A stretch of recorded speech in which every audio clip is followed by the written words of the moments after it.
So now I'm going to be rolling out an onion loaf. Now again, I want to put more flour onto my cutting board, or a cloth if you're working on a cloth, or you can work on your countertop. Okay. I'm going to put my hands in a little bit of water because it's easier to get the loaf out.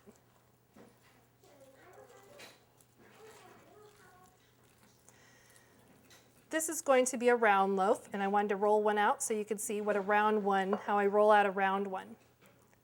If you are going to make this is onion herb, but if you are going to make this into a cinnamon swirl, I'll show you what you can do and where your cinnamon and sugar should go.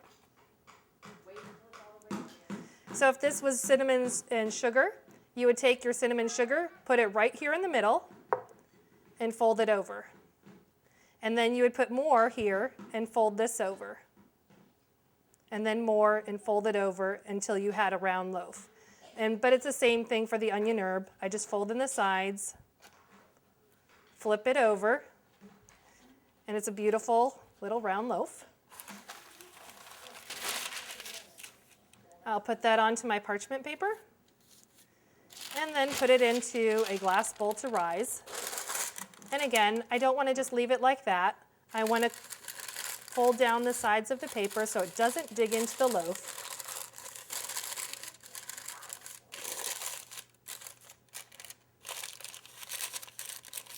And then I'm going to cover this with saran wrap. You can use the saran wrap that you've already used, or you can grab a lid from one of your pots. And then you will let this rise for 2 hours in a warm place until it's nice and high. Just even an inch higher than this isn't really good enough. You have to have a nice rise to it. This is my dough, and it's been rising for 2 hours, and it's ready to go into the oven. Before I put it into the oven to bake, I want to take some flour, probably just about like 1.5 teaspoons to a teaspoon. I'm going to sprinkle that on there, and this is for aesthetic reasons, so it'll look nice and pretty. And then I'm going to cut my design either across or 2 lines going on the side.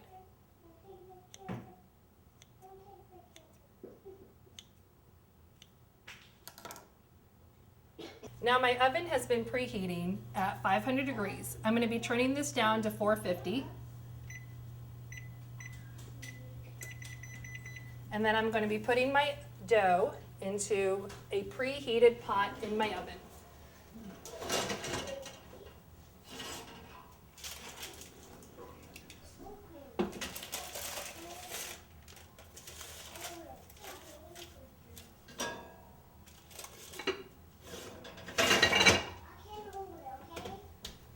And then I'll set my time for 30 minutes.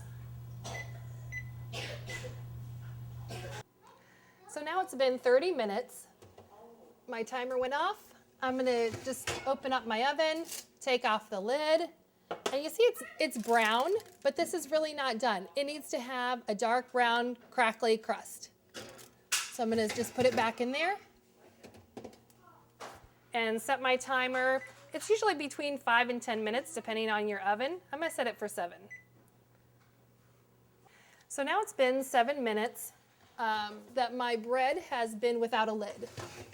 And it's gotten darker, but really, I would like that a little bit more darker. So I'm going to put it back in for probably about 4 or 5 minutes.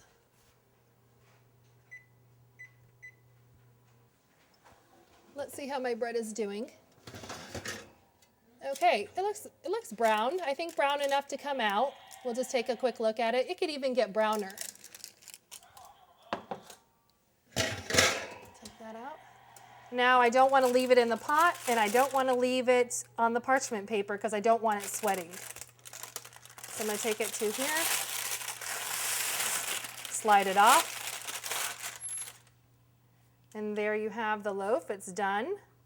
And see, it's brown right now, but really it could have even been in there for a couple more minutes. But we definitely don't want any white on the side. And if I just tap it, it's nice and hard.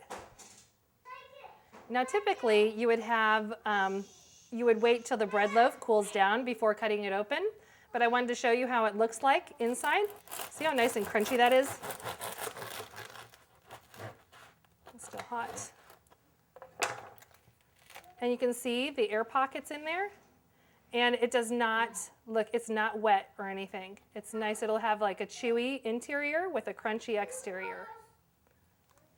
That's it.